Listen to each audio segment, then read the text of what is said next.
uh, langsung di. Nah, untuk inkontinensia urin, kalau kita pakai spesifik test, konsepnya ICF ya. Di konsep ICF, dimana di konsep ICF ini ada 3 item yang harus kita isi. Yang pertama impairmentnya, kemudian yang kedua functional limitationnya, yang ketiga restrictive of activation-nya. Nah, ICF ini sudah standar internasional. IFI pusat juga sudah mengakomodasi konsep ICF. Kemudian sistem pemeriksaannya kita pakai swab. Tapi nggak tahu kalian mungkin pakai chart. Nah, kalian pakai chart dan ya oke, kita sesuaikan saja isi dengan chart seperti apa. Nah, untuk spesifik tes sebenarnya kalau inkontinensia urin dari asesmen kita sudah bisa istilahnya menentukan bahwa ini dari istilahnya tidak bisa kontrol kencing, sudah berarti sudah asesmen sudah seperti itu. Nah, kalau spesifik tesnya kita butuh vaginal count.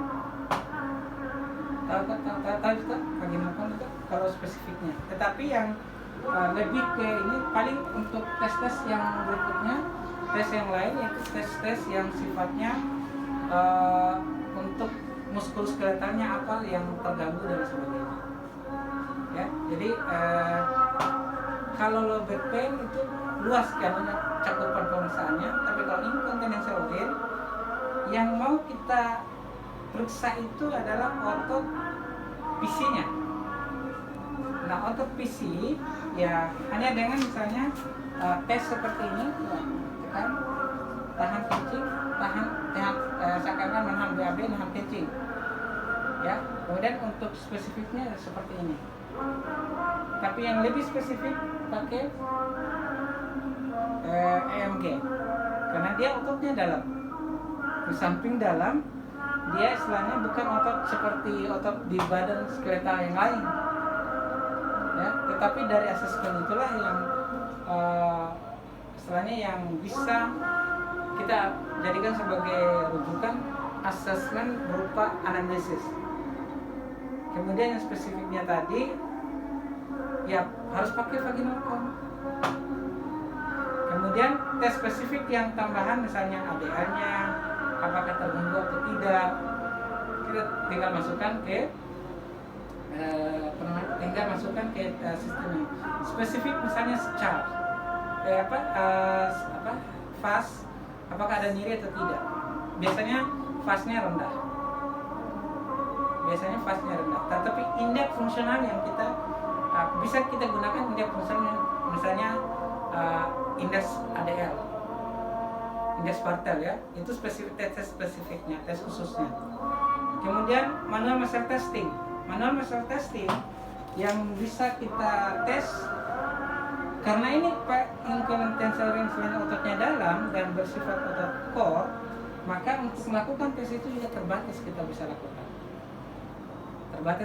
lakukan. Jadi kalau ditanya spesifik tes untuk ini ya spesifiknya ya tinggal anamnesis, kemudian nanti kalau misalnya tahan kencing bisa nggak, misalnya pada saat dia deras kencingnya dia tahan, bisa nggak dilakukan itu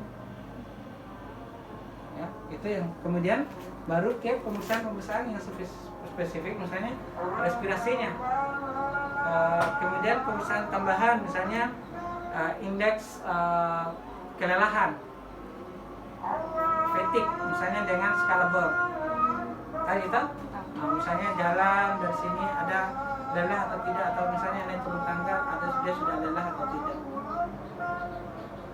Nah, kemudian tes yang lain hampir tidak ada, karena kita sudah langsung, maksudnya dari anamnesis kita sudah bisa menduga dan penyebabnya ya oke, dari tidak sama kalau misalnya LBP misalnya, penyebabnya kita mau cari di mana persoalannya, apakah di ototnya, apakah di tapi kalau inkontinensia urin dari ototnya, bisa juga dari proses yang lain, misalnya di hasil lab juga dia gulanya tinggi, kemudian dia mengalami masalah misalnya habis minum antidiuretik, misalnya obat-obatan, atau habis minum teh dan sebagainya, bisa saja inkontinensi urin seperti itu.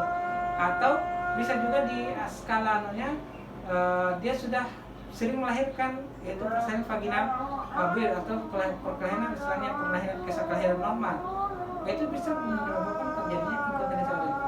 Dan bisa juga untuk yang berikutnya tes yang spesifik untuk abdominal. Oke ya? Ya.